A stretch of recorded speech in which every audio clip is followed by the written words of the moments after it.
this movie was made, the biggest musical acts in the world were ABBA and the Bee Gees. It was all disco. Disco sucks.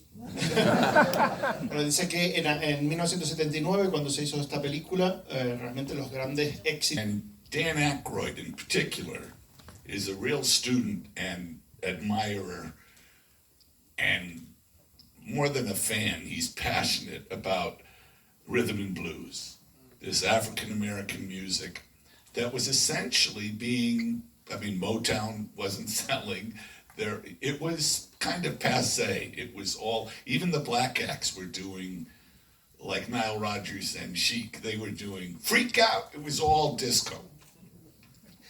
So Dan Aykroyd, especially, and then John Belushi, wanted to focus attention on these great American artists and this great American music. Comenta que Performers in the movie, only Ray Charles was doing well because he was singing country western at the time, beautifully and very successfully. But the others' careers all saw a big dip. And so Danny decided, you know, we're going to do this. It said Death to Disco on the camera. So they created, John and Dan, these characters of Jake and Elwood. And, okay. So I was hired in 1978 to supervise a rewrite of a screenplay called National Lampoon's Animal House, because it was probably the funniest thing I've ever read, but it was profoundly offensive. The studio hated it, and so I met the writers, Harold Ramis, Doug Kenny, and Chris Miller, and we went over the script. All three, Harold Ramis, Doug Kenny, and Chris Miller, came from a kind of, well, Harold Ramis was part of Second City. So he knew Dan Aykroyd and John Belushi from Second City. Chris Miller came from the National Lampoon magazine. Doug Kenny was one of the founders of the National Lampoon magazine. So all these guys knew each other for years, long before Saturday Night Live. There was a radio show, very funny radio show, called the National Lampoon Radio Hour, which was produced by John Belushi and starred as the performers Harold Ramis, Bill Murray, Gilda Radner, oh gosh. if you don't mind, I'm going to give you some time to think, and I'm going to translate. It's much better if you don't understand me. Bueno, So Danny met John through Second City. John was sent to from Chicago to Toronto, Second City, to coach up there.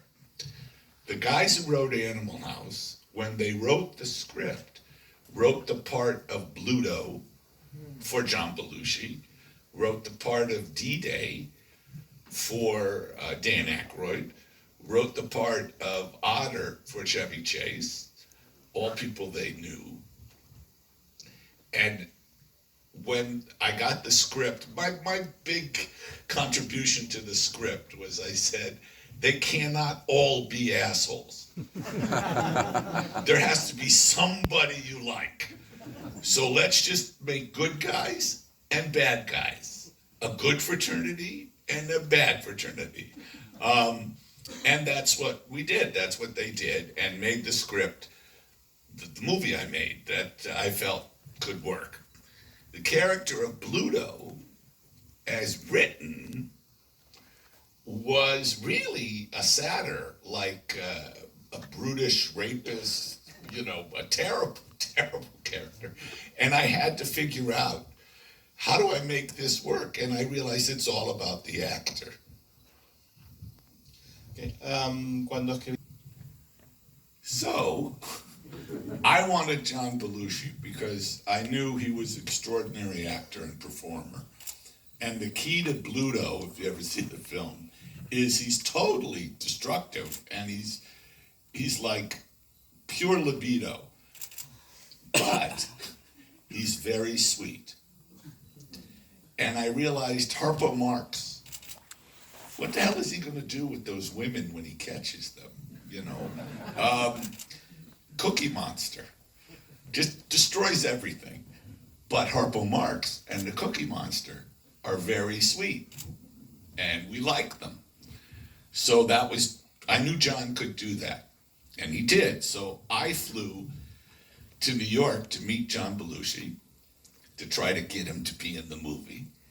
And he said, I'm going to Toronto tomorrow.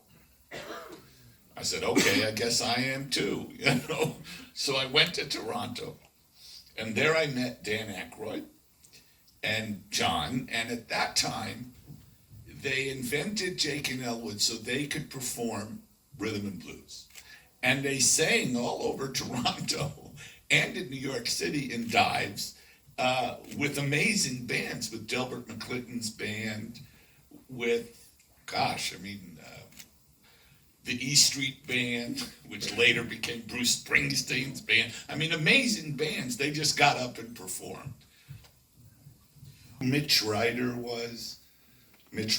you know his music. He sang Devil with the Blue Dress on. You know his songs. But Mitch Ryder had a wonderful band, and I saw John and Danny get up and perform with this amazing musicians, and they were so funny and yet so serious. And I said to them afterwards, I said, you know, there's a movie in these guys, and there's now a very famous and successful composer named Howard Shore. He's written movies, scores for David Cronenberg, and big movies. He's a big. Then he was a local guy in Toronto, and he said at that night, he said, you know, you should call yourselves the Blues Brothers. So that's how they got their last name. And I realized if I could get Universal Studios to commit to a Blues Brothers movie, John and Danny would do Animal House. Y pues This was the first year of Saturday Night Live, and it was a huge success. So Danny and John had become celebrities. And so I go to Universal and I tell them about the Blues Brothers, and they said, what do they sing? And I, like Sam and Dave. So they said basically, get the fuck out of here. But I said, listen, let's just make a development deal. Do you know what a development deal is? Yep. It's worthless. So they made the deal, and John then agreed to be in Animal House. Danny felt that because John, this is now the second year of Saturday Night Live, that because John Belushi and Chevy Chase were leaving Saturday Night Live, he felt loyalty to Lorne Michaels, and he felt he should stay. Okay. So I made Animal House.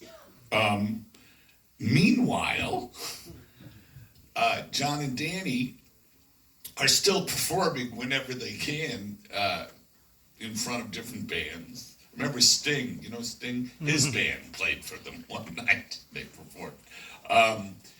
And a man heard them named Michael Kleffner. In the movie, you know when they're at the end, when they're at the big ballroom, the Palace Hotel, and just before they go on stage, this big guy says, you guys are great. He gives them $5,000 or $10,000, whatever he gives them. And he's an A&R guy. Well, that's Michael Kleffner, the real guy. This movie is filled with people who are not actors. Así que